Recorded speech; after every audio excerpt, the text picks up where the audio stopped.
好听，咱们花园城的男人都会弹琴唱曲儿。就是，玄虎城的男人会什么？什么都不会。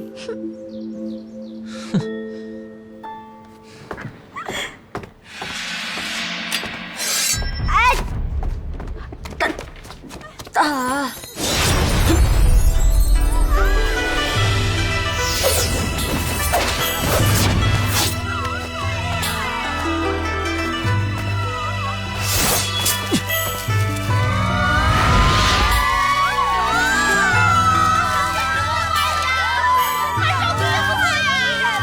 好看，真好看啊！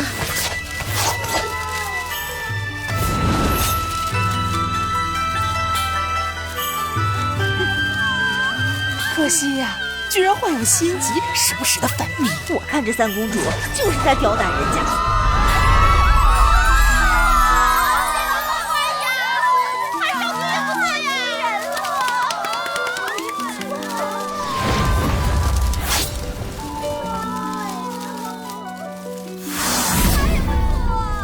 楚守娘，我搭这么大个戏台子，就是为了等他，他怎么还没有来啊？他要是再不来把还手出头，这个大魔王可能就要被我活活气死了。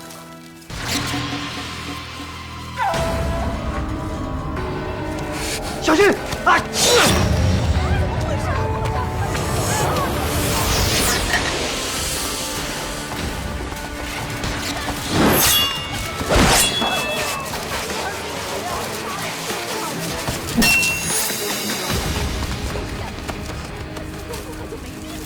放肆！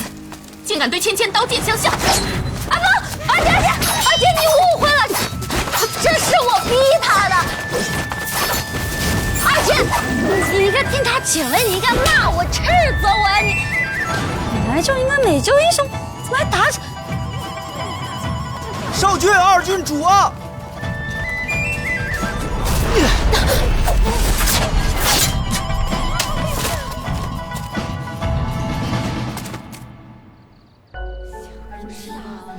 久闻二郡主才学兼备，气度不凡，今日一见，幸会。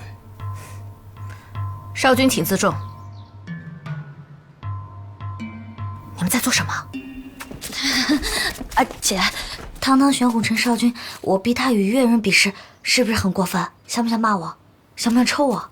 你带自己的新婚夫婿来教坊司也就罢了，还逼他与越人比试。骂我，然后把他带到府中让赏。那你就敢对他无礼，甚至意图行刺。